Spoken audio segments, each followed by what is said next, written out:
भगवान श्री गणेश हर विघ्न और बाधा को दूर करते हैं। गणेश जी को अनेक नामों से पुकारा जाता है, जैसे कि विघ्नहर्ता, लंबोदर, गजानन, अष्टविनायक। ऐसे 108 नाम हैं। भगवान गणेश जीवन में आ रही सभी बाधाओं को दूर करते हैं। इसीलिए भगवान श्री गणेश की पूजा हर पूजा से पहले की जाती है। प्रारंभ करते हैं गणेश भगवान की कथा। एक समय की बात है, एक गांव में एक बुढ़िया अपने बेटे बहू के साथ रहती थी। उसका बेटा दूसरे गांव में कमाने के लिए गया हुआ था। इधर पीछे से बुढ़िया माई बहू के साथ घर में अकेली थी। बहू सास को खाना भी नहीं देती थी। सारा बना हुआ खाना अकेले खा लेती थी और थोड़ा सा खाना जमीन पर गिरा देती। जब सास भोजन के लिए पूछती तो वह चूहों का झूठा नाम लगा देती। कहती, खाना तो रखा था माँ जी, शायद चूहे खा गए। बुढ़िया माई श्री गणेश जी की परम भक्त थी। सुबह शाम गणेश जी महाराज की पूजा अर्चना किया करती थी। एक दिन एक डाकिया चिट्ठी लेकर आता है। उस चिट्ठी में लिखा होता है कि उसका बेटा वापस आ रहा है। यह सुनकर बुढ़िया माई बहुत खुश हो जाती है। उधर उसकी पत्नी ने सोचा कि पति के आने से पहले वह घर का सारा काम कर लेगी। यह सोचकर वह रात को जल्दी सो गई। दूसरी तरफ भगवान श्री गणेश यह सब अपनी दिव्य दृष्टि से देखते रहते हैं। उन्होंने सोचा कि हर रोज यह खाना अकेले खा जाती है और सारा इल्जाम मेरे मासूम चूहों पर लगा देती है और इस बेचारी बुढ़िया को भूखे रखती है। आज इसे सबक सिखाना ही होगा। बहू हर दिन साड़ी को खूंटी में टांग कर सोती थी। उसने एक दिन भी वैसा ही किया।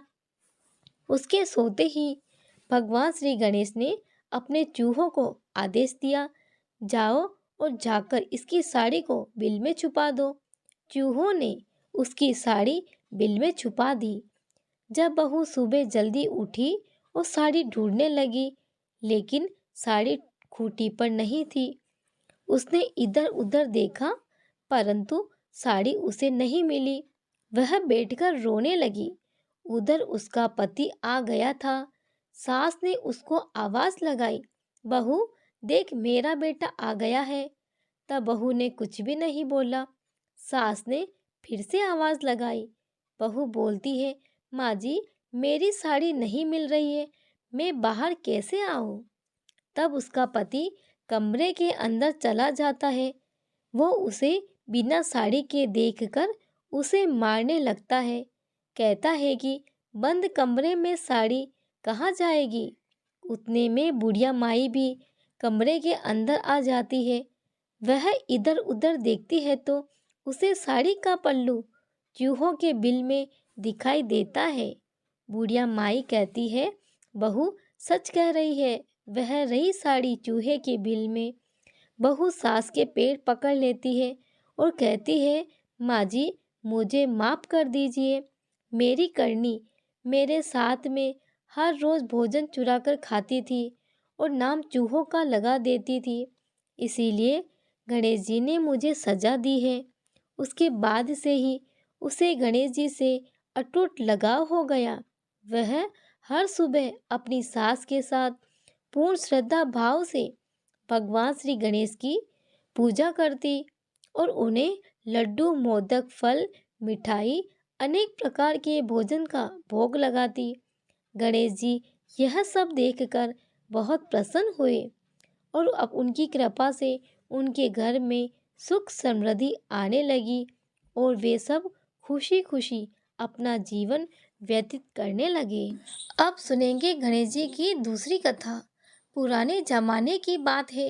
एक कुएं में एक मेंढक और उसकी पत्नी रहा करते थे। मेंढक और उसकी पत्नी कुएं में आराम से मौज मस्ती के साथ रहा करते थे। वह दोनों हर बात में झगड़ा करते रहते थे, क्योंकि उनकी पत्नी हमेशा श्री गणेश जी की पूजा आराधना किया करती थी।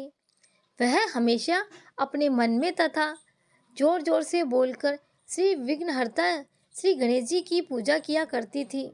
इस बात से मेंढक बहुत नाराज हुआ करता था, क्योंकि उसे ऊंची आवाज में गणेश जी की पूजा करना अच्छा नहीं लगता था। एक दिन की बात है, कुएं पर एक आदमी पानी लेने के लिए आता है और जैसे वह कुएं में अपना बर्तन डालता है, बर्तन में पानी के साथ साथ दोनों मेंढक और उसके पत्नी उस बर्तन में आ जाते हैं। अब आदमी कुएं का पानी भर के ले आता है। वह पानी के साथ साथ मेंढक को भी ले जाकर अपने घर के बर्तन में पानी गर्म करने के लिए तैयारी करता है।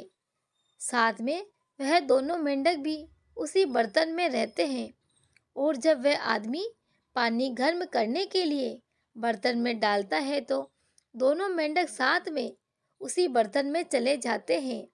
कुएं में पानी थोड़ा गंदा था, यही कारण था उस व्यक्ति को कुएं के पानी में कुछ दिखाई नहीं दिया और पानी चूल्हे पर चढ़ा दिया गर्म होने के लिए। जैसे जैसे पानी गर्म होने लगा, दोनों मेंढक के शरीर जलने लगे। उसके बाद मेंढक की पत्नी श्री गणेश जी की पूजा आराधना शुरू कर देती है।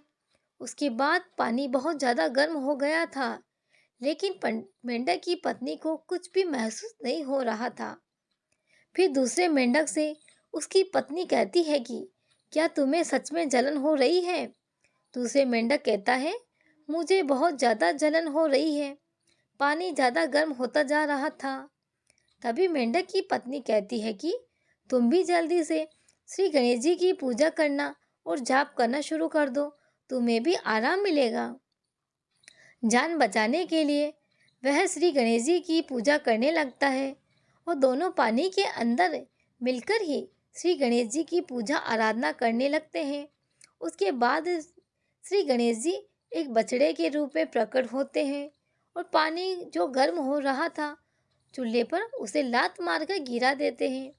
उसके बाद दोनों मेंढक की जिंदगी बच जाती है और फिर दोनों कूद कूद कर उसी कुएं में जाकर छलांग लगा देते हैं।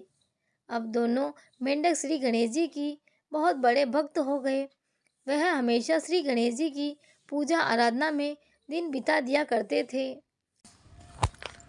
आप सभी को यह कथाएं पसंद आई हो तो प्लीज़ इस वीडियो को लाइक करें, शेयर करें, सब्सक्राइब करें। आप सभी का बहुत बहुत धन्यवाद।